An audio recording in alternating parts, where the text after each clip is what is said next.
IMF and World Bank are economic enslavers.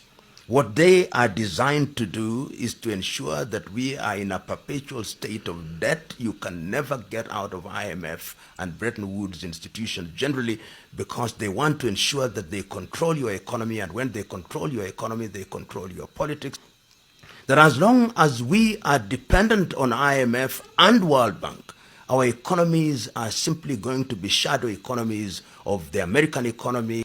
IMF, World Bank, all other institutions, they make African countries jump through hoops. Loans will never be able to pay.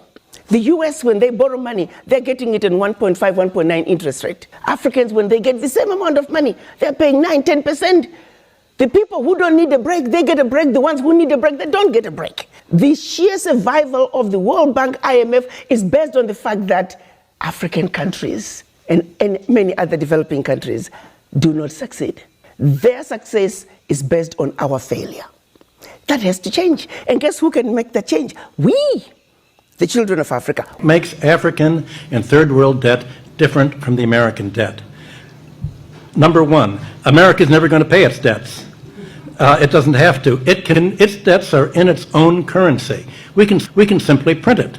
The African debt is not in its currency. The African debt is in US dollars. Africa has to earn the US dollars, and the only way it can earn the US dollars is not to be assassinated for growing its own food and becoming independent and doing something that the United States does not like.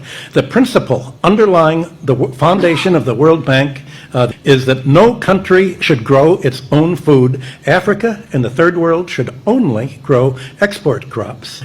In order to have an oversupply of cocoa and other tropical raw materials, to keep down the price, they must buy their grain from the United States or Europe, so that if they do something that we don't like, we can do what America tried to do to China in the 60s. We can sanction them. We can say, we're going to starve you. I think the most evil organizations in the world today are the World Bank and the International Monetary Fund. So it is very better to say that Bretton Woods institutions are enslaving Africa. That is IMF and World Bank. They are after Africa, and they have made captive of every African nation that depends on this World Bank and this IMF. And Africa will never ever get out of these debts unless or until there is will to change Africa. So these Bretton Woods institutions were formed in the year 1944 to fund the European countries after the World War II. Africa was never part of this institution. Africa was never part of the agenda. Africa was never part of their plan. But again, they need to come up with a way of funding IMF and World Bank. How are they funding IMF and World Bank up to today? The debt these African countries own. And so that African can pay those debts, they have to export all their agricultural goods, their natural resources, not to mention timber, cocoa, oil, we have cotton. They have to export all these gold, copper, diamonds, so that they can pay what they owe the IMF and the World Bank, which they are saying that they funded Africa to develop after colonization. But this was not actually true. This was just a strategic way of enslaving Africa through what we call modern colonization. In this video, let's watch these episodes from this girl, Piolo Lumumba and Dr. Arikana Chiumburi, and then I'll be giving my commentaries at the end. Funny story. Listen. So, the Europeans plus Americans, after colonizing Africa, they were like, how do we continue controlling these motherfucking Africans? And they were like, let us come up with some kind of organization called the International Monetary Fund, IMF, and the World Bank. So these organizations were formed back in 1944 in Britain, in the US. But let me tell you the funny thing. No African country was there. In fact, was still under colonization. And in 1945, they then welcomed 3 African countries on board. That was South Africa, Egypt, and Ethiopia. Because remember, Ethiopia was not colonized. Egypt got independence around 1922. So they invited them. The rest of us were represented as Africa by our colonial masters. Eventually, after colonization, these guys come and they tell us, oh, you have your independence, go on and make peace and serve the Lord. But what they didn't tell us is, to serve the Lord, we need to borrow from them.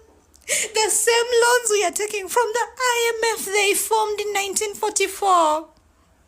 Guys, as of now, the US has a voting power of 16% on the IMF. Africa as a whole has less than 10%. But listen, because the biggest debt on the IMF is coming from Africa because we needed to borrow to develop ourselves. Yet keep in mind, America compensated and developed Japan after the war. Germany compensated Britain after all those wars. Colonial masters, they never compensated Africa. I ask myself, how come Singapore, Dubai, those guys developed? Is it strategic location? Ghana, Nigeria, Namibia, we all have strategic location, but we are not developing. There is oil in Nigeria, but it doesn't look like Dubai. Ask yourself. The system was never meant for African countries to be partners. It was built for us to be borrowers, so they can continue making more money from us. As of now, the African countries with the highest IMF debt include Egypt with over 8 billion, Kenya with over 3 billion, Cote d'Ivoire, Ghana, and so on. But guys, can Africa ever make it out if we are still depending on the loans from the same people who colonized and thought themselves superior? You know, when the IMF and the World Bank were created in Bretton Woods in New Hampshire in the United States, it was in 1944. None of the African countries participated in its creation. It was British and American economists, and it was specifically designed at that time during the rebuilding of Europe, the implementation of the Marshall Plan. And when we regained our independence as African countries, were then grafted into it. IMF and World Bank are economic enslavers.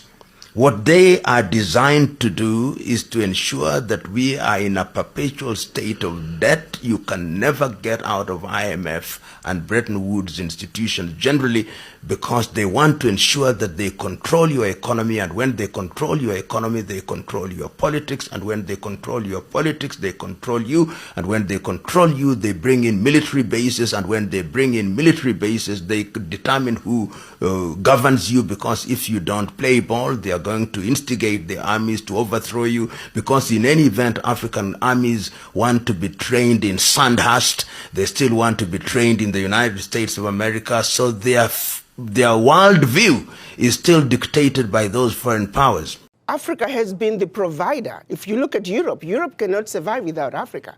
One situation that people don't realize, post-World War, when the US came up with the Marshall Plan, what they don't tell you is that the contribution through exploitation of African minerals was actually the biggest funder of the European Recovery Plan, ERP, aka the Marshall Plan. US contributed $13 billion, which is now present day $175 billion, which, by the way, the American taxpayer must be paid back. Nobody's asking for that money back. But what they don't tell you is that Africa, through exploitation of its resources by the Europeans, was actually a much, much bigger contribution to the European recovery post-World War II. Nobody talks about that. Why does such a continent that did so much to help Europe recover continue to be so poor? Let's be realistic here. Let's not talk about peanuts. Africa does not need the aid. What we need is for those who are exploiting Africa to stop. Africa has everything it needs. If Africa could have contributed as much as it did to the recovery of Europe post-World War II, why wasn't Africa equally developed? This is a wake-up call to the African leaders to take inventory of what is really happening in their countries. Do they really need the peanuts that are coming in as aid? You have your natural resources. You have everything you need to take care of your people. Why do you continue to be beggars? You take, for example, cocoa. Majority of the cocoa coming out of the world comes from West Africa, and yet it's only recently that African nations were allowed to add value to their cocoa. President Traore is standing up. He is saying the natural resources in Burkina Faso, they belong to the people of Burkina Faso. Niger is doing the same thing. Mali is doing the same thing. Every leader must look at what's happening in the Sahel nations to say, like anybody else, you must take care of your people. You see, it takes two to tango. If President Trump does not want a relationship with Africa, Africans shouldn't be begging for it. Africans must take a position and protect their turf. China wants to come and exploit Africa, they'll get away with it to the extent that Africans allow them. I think that what was done to brainwash black people around the world, long before they even left Africa, we are still suffering from that legacy of colonization, the legacy of slavery, where the people in power, they themselves don't believe they can do it. We still have leaders who believe you can't make it unless you're working with white people.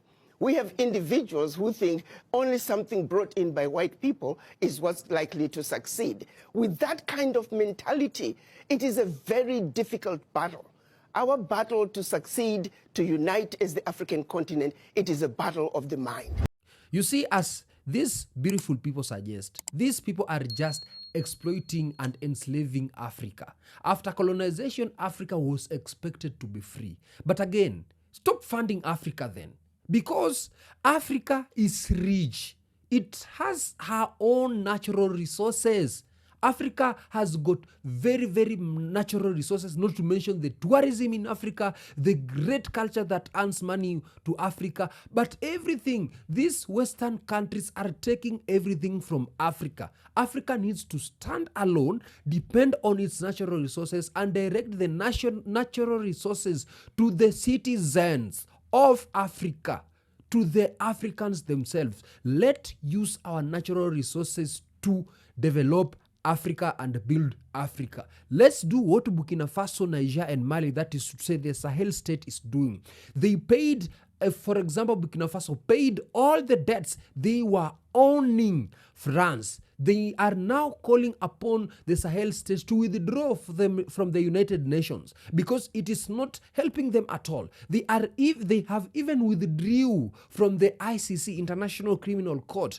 They want to be dependent. They want to direct all the natural resources to build their countries like Burkina Faso and the way Ibrahim Traore is doing. And this actually what needs to happen in Africa, because when you keep on depending on this IMF and World Bank, it means that we'll keep on paying the debts. They will keep on loaning us money and we'll keep on paying the debt with much interest, paying without any development. And the only way we are paying this is by them exploiting our natural resources that the great land of Africa owns. That is their own strategy. We are literally funding the IMF and the World Bank without even knowing in our minds, which some of us knows very well, that these people, they came into Africa so that we can fund them. But they want us to look like we owe them. We owe them a lot of money. But in reality, we are funding them and will keep on funding them. Leave alone the USAID. Leave alone the IMF. Leave alone World Bank. Leave alone the ICC, the United Nations. These are things that doesn't help Africa at all. Africa has anything that it needs to develop to be great than these other Western countries. But because our great leaders of Africa are so corrupt that they believe they can't exist without World Bank and IMF, so that they want this World Bank and IMF to fund them so that they can steal and use 50% of the money to make themselves rich, then Africa will never, ever develop and will never and will stay captive of the IMF and the World Bank because they are enslaving Africa. We need to do something that the Sahel state is doing. Say no to these Western countries and their agendas because in the meantime, they will ensure they enslave us to the core and Africa will remain poor. But tell me what you think.